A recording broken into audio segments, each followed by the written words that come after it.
Assalamualaikum and good day everyone. So today we are going to do some revision on topic 1 and also topic 2 from the question set of SM015. We will discuss the question from the KMNS revision set 1, 2 and 3 with respect to their topics. So today's topic is going to be topic 1 and topic 2. Okay, let's look at KMNS revision set 1, section B, question 1. So in this question, it's given Z1 and also Z2. The question asks to find Z3 bar, which is the conjugate of Z3. We are going to equate the denominator for this one to get like this so that we can find what is Z3 here. And then, as we can see, this is not in the form of complex number a plus bi, so we multiply with its conjugate, 6 plus 2i, to give Z3 in the form of a plus bi. Since we have Z3 already, we can find its conjugate. But the question asks you to express Z3 in polar form, meaning that we have to find its modulus and also its argument. So the modulus here for this question is 4.26 and the argument is negative 0.8685 radian. Always remember that argument must be in radian unit, and also there are 4 different formulas to find the argument. Since our Z3 bar here is in the 4th quadrant, I am using the 4th quadrant formula to find the argument. You can find this in your lecture topic 1, number system.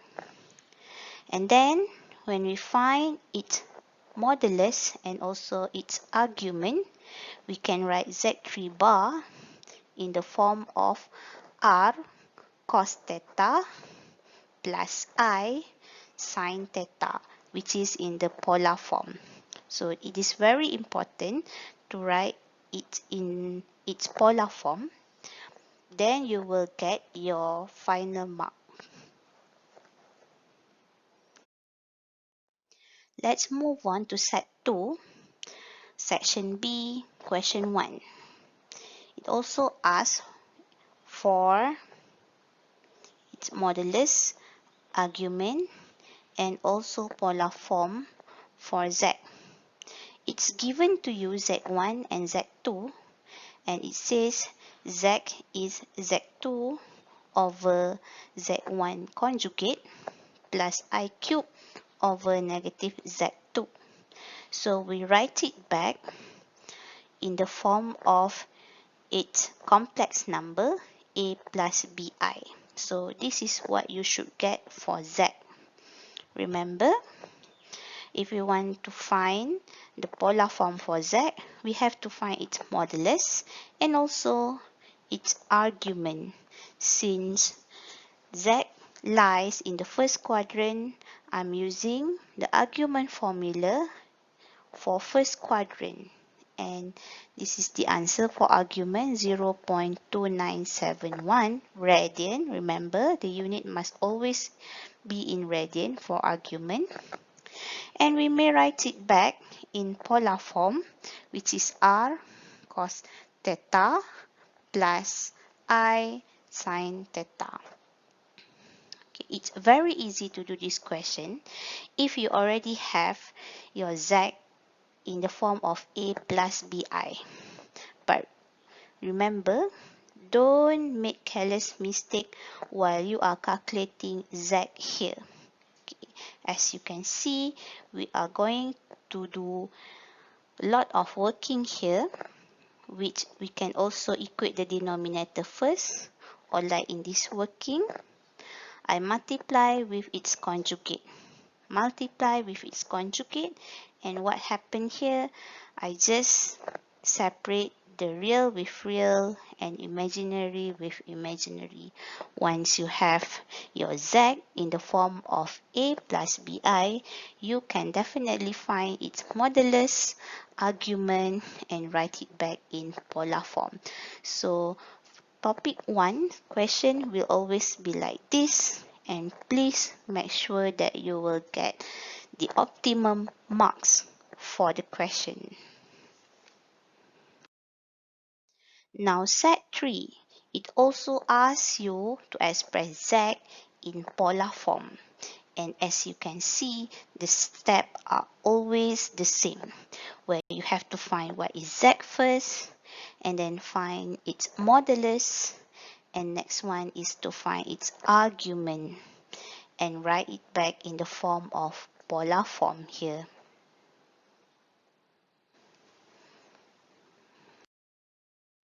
In set 3 as well, question 1b, it asks you to express z in the form of Cartesian.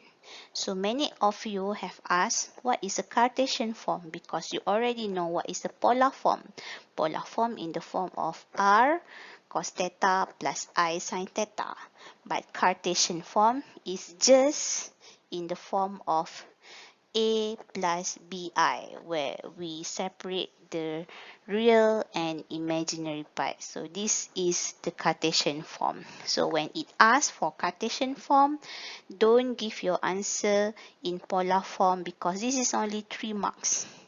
Okay, if you do the calculation for polar form to get the argument, modulus, and the polar form, then you just waste your time, because it does not want you to find in polar form, it asks you to find in Cartesian form. So look at the question carefully, and please differentiate between Cartesian and also polar form. So again, polar form is in the form of r cos theta plus I sin theta, where you have to find your modulus and argument, but Cartesian form is just in the form of a plus bi. Okay, we are done with topic 1. So in topic 2, what you have learned in topic 2 is actually equation, inequalities, and absolute values. But we'll be focusing on absolute values here. So look at set 1, section B, question 2. So it asks you to solve the equality, meaning that the absolute value, but in the form of equation. So what we can do here, since both of them are in modulus form, we can square both sides to get the value of x. You will get two values of x here. Since they are both in modulus form, you don't have to check your answer.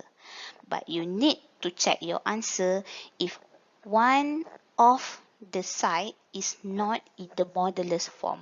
So in this case, you don't have to check your answer, because both of them are in modulus. But if you want to check, never mind. But you will just waste your time. But remember, if one of them is not in the modulus form, you have to check the value of x back to the equation here. Okay, next one is question 2b1, where this is absolute values inequality. So when we deal with inequality, we have to define what is the inequality here. So we have two values, 2x plus 7 more than or equals to 6x minus 1, or 2x plus 7 less than negative 6x plus 1. Okay, so you have to define this correctly, otherwise all your solutions are wrong. So define this carefully, since this is greater, so that's why we put or here. Remember, greater. If less, we put n, less than. Okay, greater or. So we have two inequality that we have to solve. The first one is x less than or equals to 2, and the second one is x less than or equals to negative 3 over 4. This is not your final answer, because your final answer you have to combine them back using the number line here. So the number line given to you is like this, and we take the union of it because we are using or in the definition. So the answer should be x less than or equals to 2. Okay, the next one is absolute values inequality as well.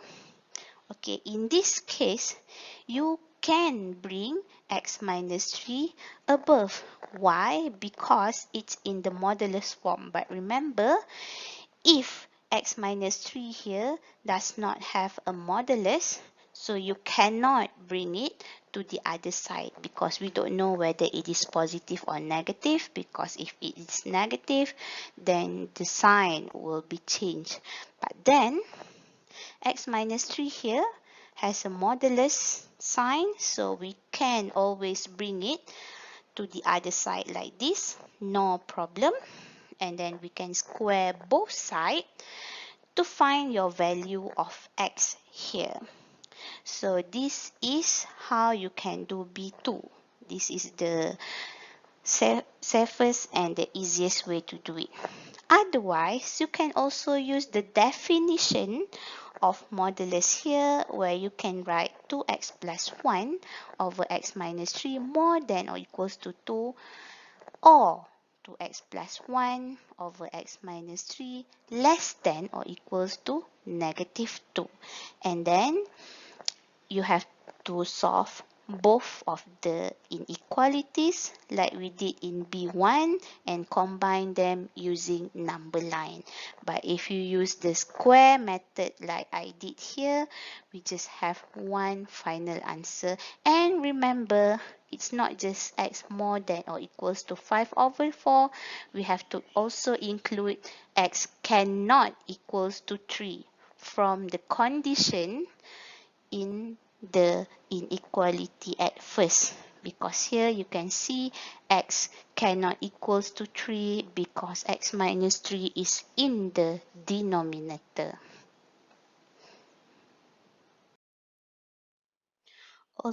Okay, also in topic 2, but this is from set 2, also section B question 2, it asks you to find the solution set of the inequality which involve the absolute values. So as I said just now, x minus 1 and x plus 2 here has a modulus. So it does not matter if you want to bring it to the other side, because it won't change the sign because it's in modulus. But if it does not have a modulus, then you cannot simply bring it to the other side. Okay, now I bring x plus 2 to this side, and then we have x plus 2 over x minus 1 less than or equals to 2. Here I'm using the definition. And we have two inequality that we can solve here. Okay, the first one, we will get negative x plus 4 over x minus 1 less than or equals to 0. And then I solve using the table of sign here and get the solution. The second inequality, 3x over x minus 1 more than or equals to 0. I solve using the table of sign and I get the solution. Remember, these two are not your final answer because we defined this inequality into two equations earlier, so we have to combine them back using the number line. So this is what we did using the number line. Unlike the previous question where we use union, now we are going to use intersection because we are using the word and. So we have to use intersection in the number line here. Okay, and this is your final answer. Is there any other way to do this question? Yes, you can use the square method because, as I said just now, we can bring modulus x minus 1 to decide and solve them using square method. Okay, and then you don't have to have two inequalities and to combine back like this. No. So there is another way, which is using the square method. But you will definitely get the same answer. Okay, this is set 3.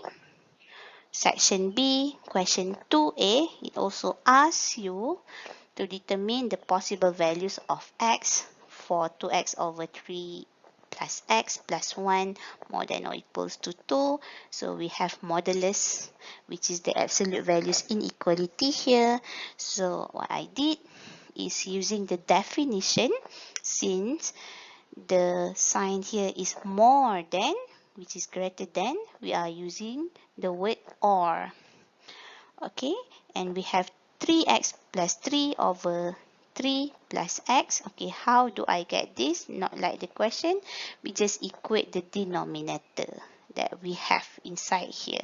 It's easier for us to do it when we equate the denominator.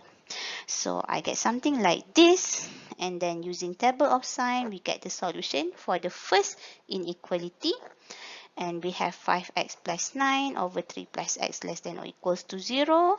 We use the table of sign again to get your values of solution.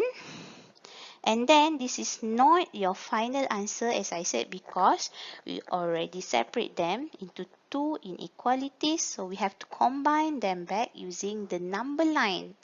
So this is the number line that we have, and since it is OR, we are going to use union in the number line, meaning that we have to take all the answers here.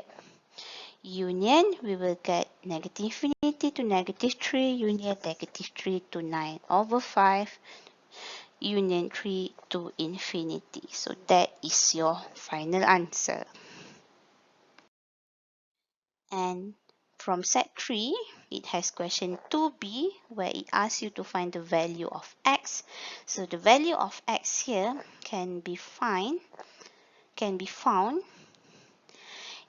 when you separate them into two equations like this. But before I separate them into two equations like this, what I did is just bring 2 to the other side. So we have only modulus of x here. So this is just to reduce your confusion on how to separate them into two sentences. So since it is greater than, we are going to use the word or. So we have x more than or equals to 3 over 2x minus 5, or x less than negative 3 over 2x plus 5. Okay, so we solve both of the we solve both of the inequality, and the first one you will get x less than or equals to 10, and the second one you get x less than or equals to 2. And remember, as I said, these are not your final answer. You have to combine them back using the number line. Since we are using the word or just now in the definition, so we have to do union in your number line. So your answer should be x less than or equals to 10. So that's it for topic 1 and topic 2. As you can see, we have similar question for topic 1, which asks you to find z in the polar form, which you have to know how to find its modulus and also its argument. And for topic 2, you have to know how to solve absolute values inequality and also absolute values equation. So please do your revision wisely.